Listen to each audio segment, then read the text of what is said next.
Hello, everyone, and welcome to our final conversation with friends of 2024. And I have been waiting weeks for this one. Our guest today probably doesn't need no introduction, but we have the one and only Lisa Sargent with us today. Lisa, welcome. Thank you so much. And honestly, it's such an honor to be here. I'm so delighted. Truly. Yes, well, I don't often get as explained to Lisa, I had a big fangirl moment, and I don't normally get nervous, but this one I'm excited about. I love getting to know people when during our conversation, which everyone gets to know about it at the same time, including me. So Lisa, I'm going to throw it open to you. For those that don't know us, know who you are. Let's go straight to the top.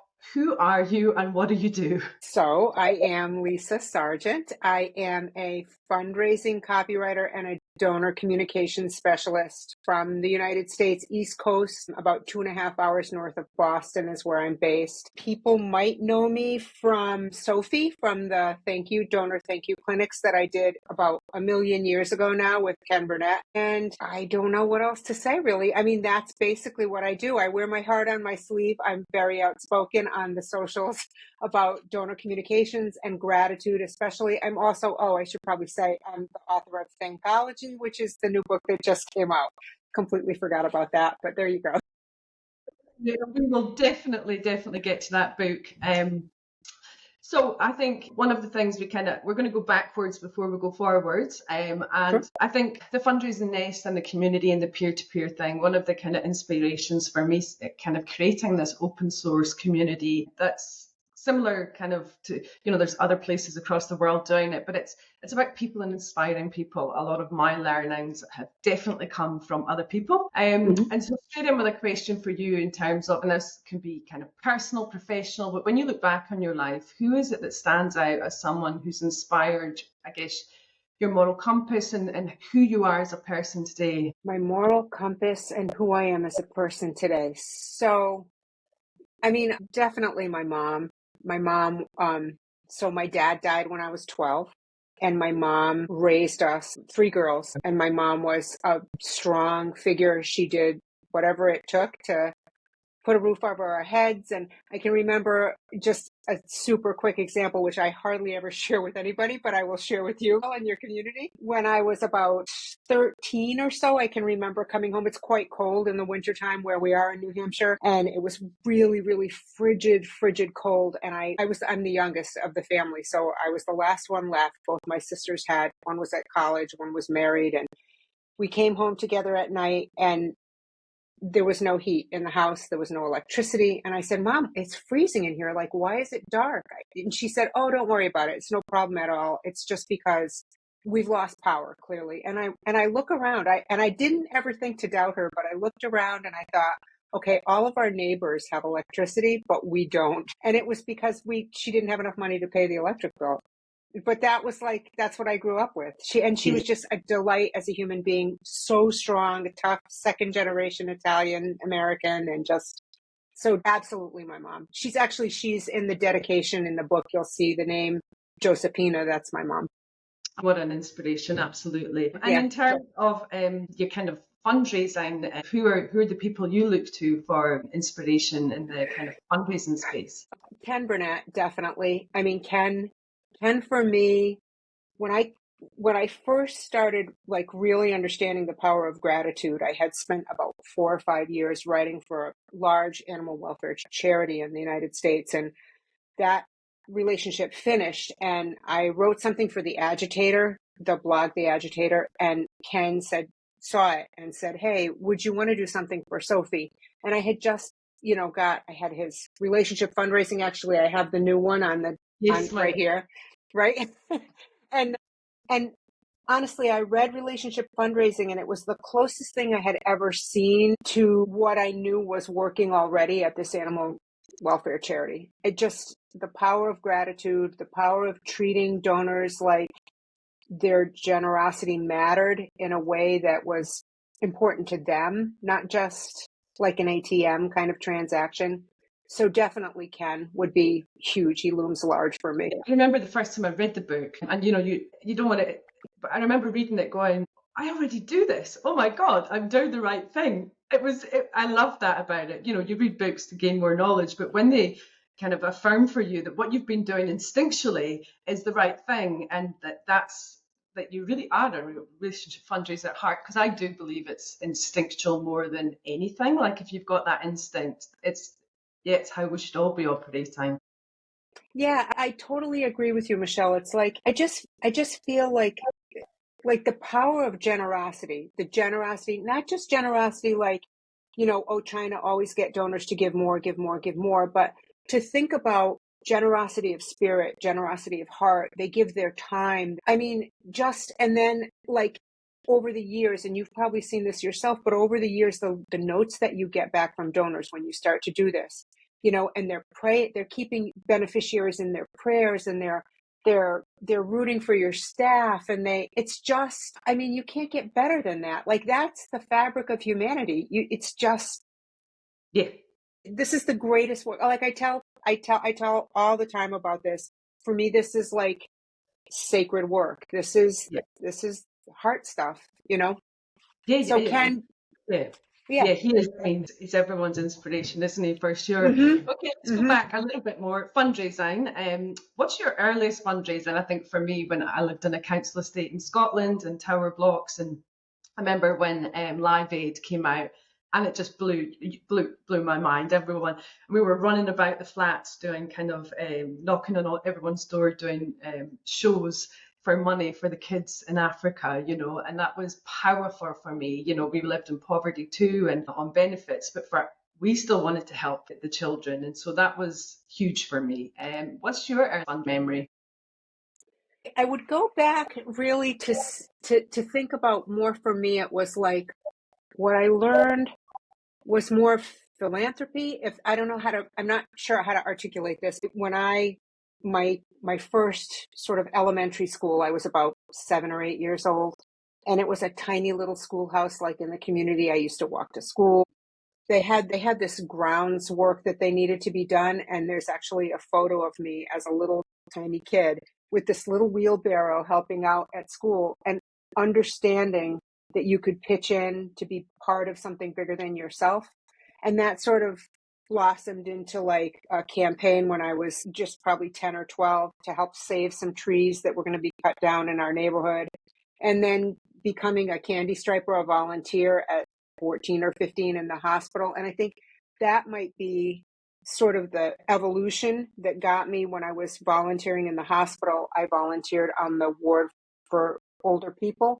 And I got to see like just how amazing older people are. And also to understand that there's all kinds of jobs, a volunteer in a hospital is not that glamorous when you're changing bed linens or whatever, but you get to see the people behind all of that work. And I think that laid the seed for all of what I do today. I think about people like that, and I think about who they are inside and who they hope to be, and what they hope to leave behind when they go. Yeah, I agree. The humanity, I think, even when you're in, when you're in a situation that some might describe as disadvantaged, and where I grew up, I could still see there was people worse than us, and I think that Yeah. that was so powerful. But also, you're right, when you start seeing or helping, volunteering, or for me, advocacy was a big thing when I was younger. When you can see that you can change things, it's so powerful. Yeah. Yeah.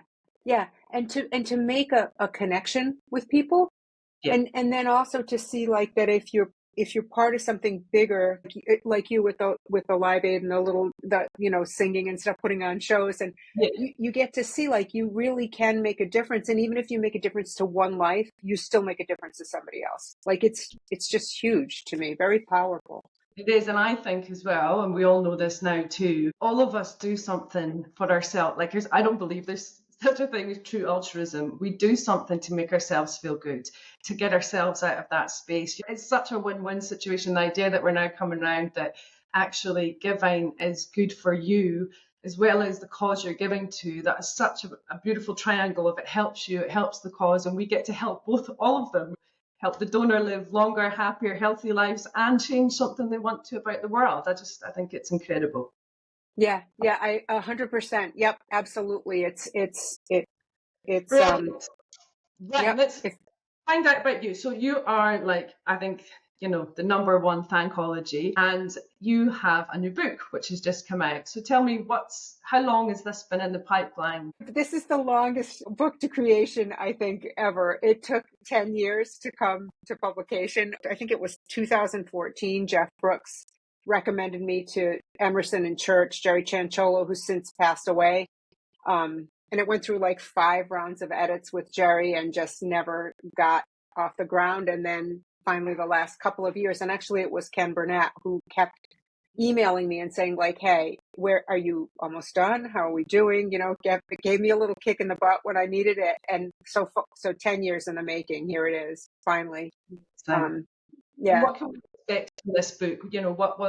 What was your kind of, not purpose, but what do you want people to get from this book? I think that the subtitle really says it all, is, how to keep your donors longer and giving stronger through gratitude, because it's 2 pieces. Yes, they're going to give stronger, but it's also about keeping them longer. And it's also at its heart, I hope they will discover the power of gratitude, because gratitude does, like you and I just talked about, gratitude does so many things for you. It's healing, aspirational, it's inspirational, it lights up corners of your brain that are connected to emotion and memory and trust, and it produces neurotransmitters like oxytocin and dopamine and serotonin. Like, you cannot do better than gratitude. And I hope that when people come away having read this book, they understand that it's not just about, you sent me 25, I need to send you a thank you. No, it's not an obligation. There's so much more behind it, and there's so much more you can do with gratitude beyond a simple thank you note. Wow, I'm excited to see it. So this might be an obvious question, but kind of, what is it you love the most about what you do?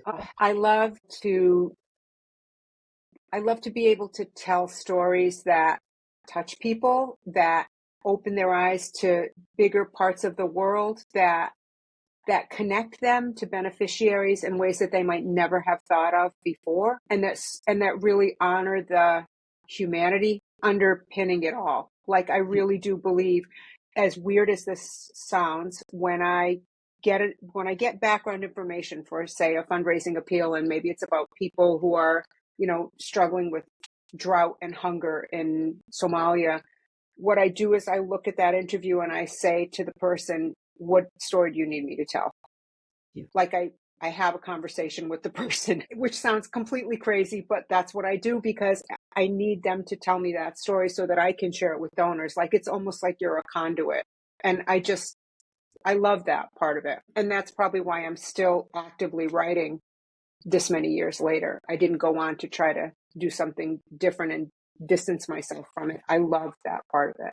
It's a real privilege, isn't it, to be the pen writer of someone's story? I mean, it's a real privilege, and you've got to honour that, haven't you, in a way that honours them and the change you're trying to make. Incredibly powerful. Now, this wasn't a question that I know I did send some questions through, but I know our community, lots of them are particularly young fundraisers, and they're eager to soak up all this information, and I know they'll be sitting at their desk going, or they'll read your book, and they often read, Ken's book, but they're stuck in a kind of organisation that's got structures. And is there any kind of advice or tips you can give someone who wants to implement these big changes, but are it's infrastructure wise, organizational wise? I mean, can you do these, can you improve your gratitude thanking small bits at a time?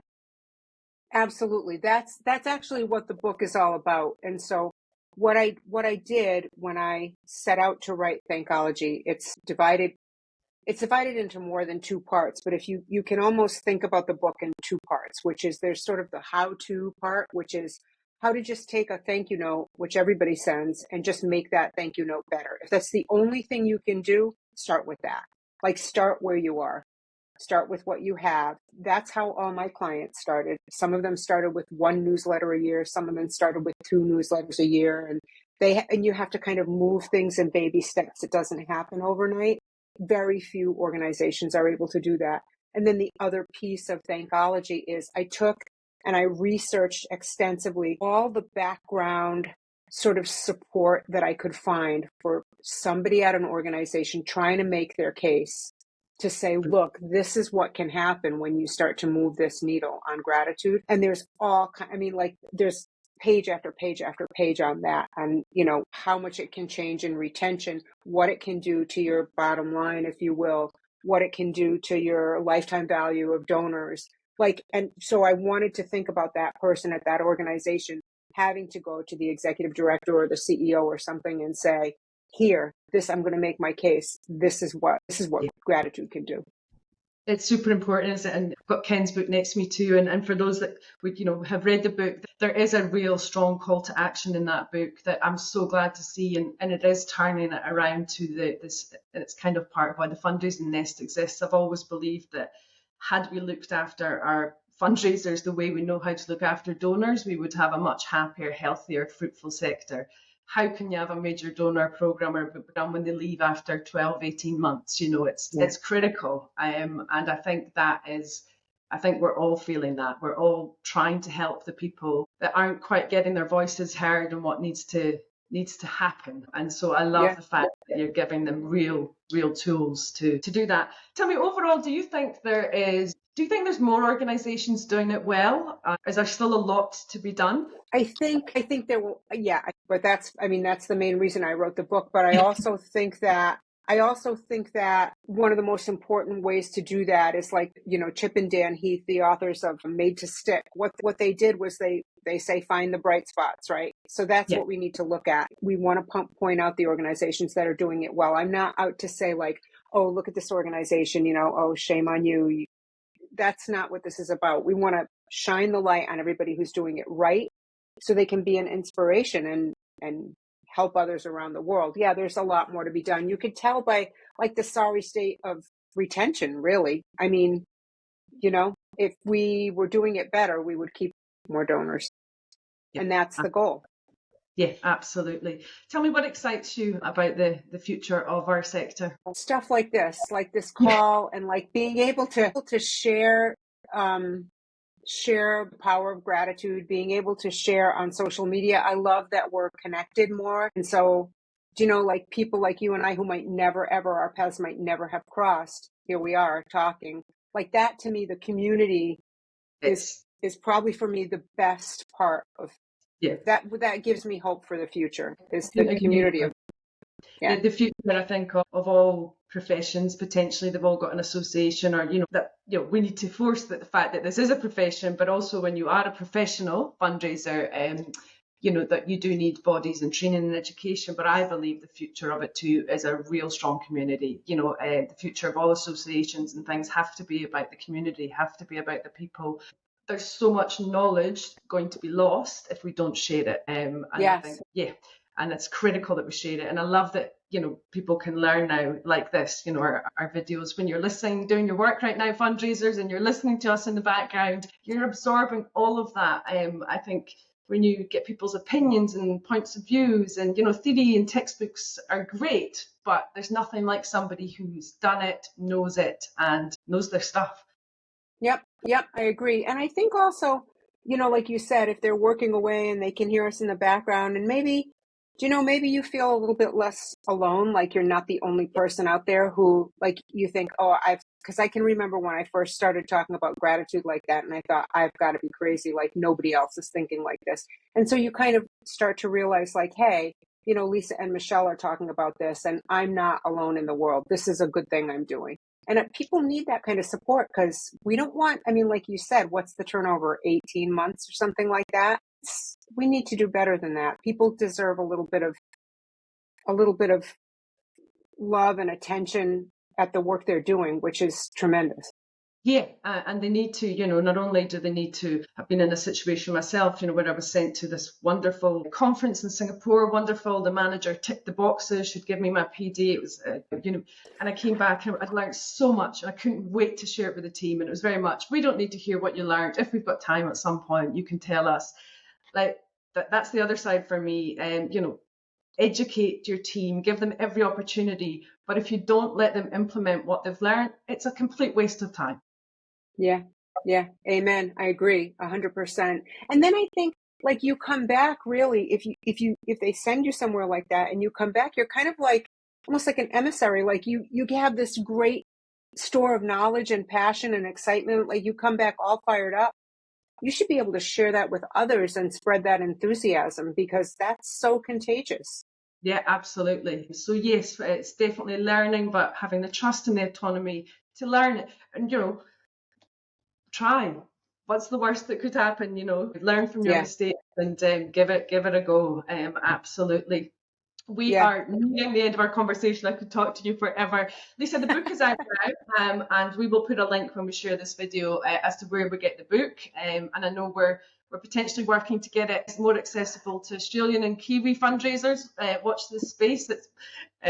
You'll know that we did the similar thing with Kembernet. So we are working with Lisa and the team to see if we can't get the book easier down here, which I'm sure that will happen. So before we finish, I'm going to ask you one final question, and then we're going to go into this or that, which will tell us a little bit more about Lisa as a person.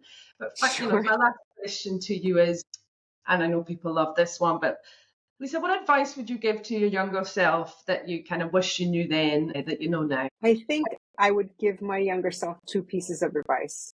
One Yeah. piece of advice would be to not be so worried about what other people think.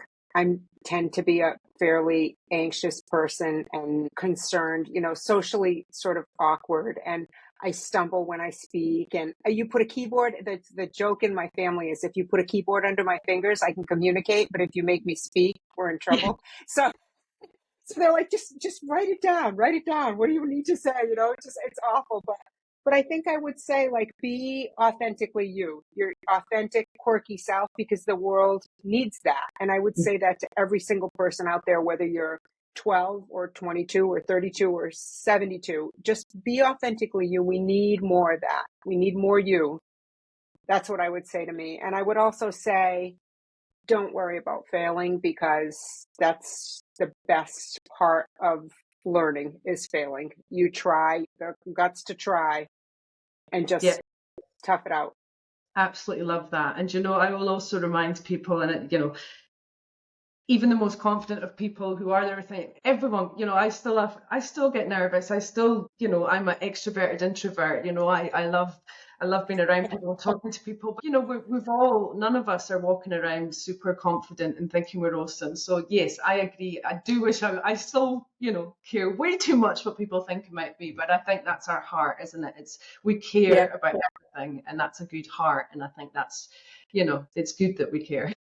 Yeah. And, I think that's part of fundraisers too, is we tend to wear our hearts on our sleeve, and we're very, like you say, we tend to be more vulnerable than other people because we're sensitive. Like, you walk into a room and you can immediately feel everybody's emotion all around you. It's like noise, but that's what makes us good at what we do. It absolutely does. I got told that twice in an annual review. Once in a really negative way, you wear your heart on your sleeve, and I was like, okay. The second time it was a positive one, but I remember the first time it really knocked me. It was like, you have to stop wearing your heart on your sleeve, and it's like, well, you're shit out of luck. Maybe I need a new job. Oh, right. I used to get told all the time I laughed too much, and I was way over the top emotionally, because everything is, you can see everything is big with me. I'm happy, or I'm sad, or I'm awkward, or I'm, sweating bullets because I'm anxious. But that's who we are as people. The world needs those people. Yes. With this beautiful crazy, you get the other good stuff. So yeah, I agree. Okay, Lisa, let's get to know you a little bit more, maybe personally. 10 quick fires. First one that comes to your head: mountains or beaches? Mountains. Introvert or extrovert? Introvert. Movies or books? Books. Tea or coffee? Coffee. Cats or dogs? Dogs. Morning bird or night owl? Morning bird. Camping or hotels? Hotel.